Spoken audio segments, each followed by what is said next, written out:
ឃើញតែគេញ៉ាំមកប៉ុន្តែដែរបានសាកទេថ្ងៃនេះមកសាកម្ដងជាមួយនឹងញ៉ាំត្រីនេះ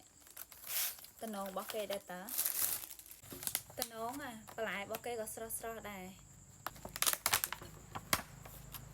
វ៉ាវតាំងតំណងហ្មងអានេះគឺជាលោករបស់គេនិយាយទៅញ៉ាំត្រីនេះតួឯកសំខាន់របស់គេអត់អាចខ្វះបានទេស្វាយស្រូបជាមួយទឹកជ្រលក់ចេះមកអូ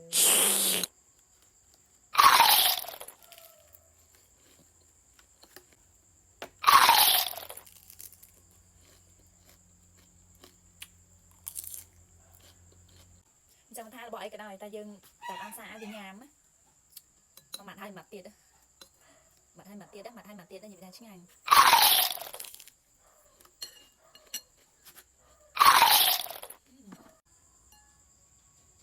វ៉ា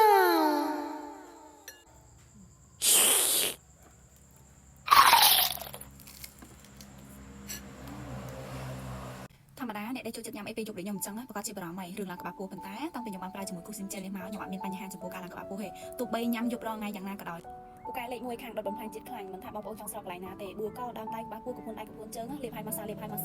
បិទលាបមួយថ្ងៃតែ2ដងទោះបីអត់មានពេលហាត់ប្រាណឬក៏អត់បានរត់គេណាក៏ស្រកដែរបើនិយាយពីសាច់ជែលវិញនិយាយពីខាដូចចាហួយហ្មងបងប្អូនហើយតំណងខ្លាំងមែនតើលាបហើយអត់មានកកប្រតិបត្តិលើស្បែកទេនិយាយទៅចូលស្បែកអស់ពេលលាបនៅលើស្បែកបងប្អូនទាំងអស់គ្នាកុំបាច់ភ័យកុំភ័យរឿងខ្លាចថាក្តៅក្រហល់កាហាយអីពិបាកក្នុងការនៅនិយាយទៅអត់ពិបាកទេប្រើឲ្យស្រួលខ្លួនខ្លាំងមែនតើនៅក្នុងនោះគឺមានជាតិក្តៅតិចបហាដូចយើងលាបប្រេងកន្លងចឹងហើយបើនិយាយពីក្លិនរបស់គេវិញឈ្ងុយក្លិនខ្ញាញ់និងក្លិនស្លឹកគ្រៃខ្លាំងមែនតើអ្នកទាំងអស់គ្នាអាចរកទិញបាននៅតាមតូបតាមផ្សារនានា25ខេត្តក្រុងនិយាយទៅទូទីផ្សារមែនតើនៅកន្លែងណាក៏មាន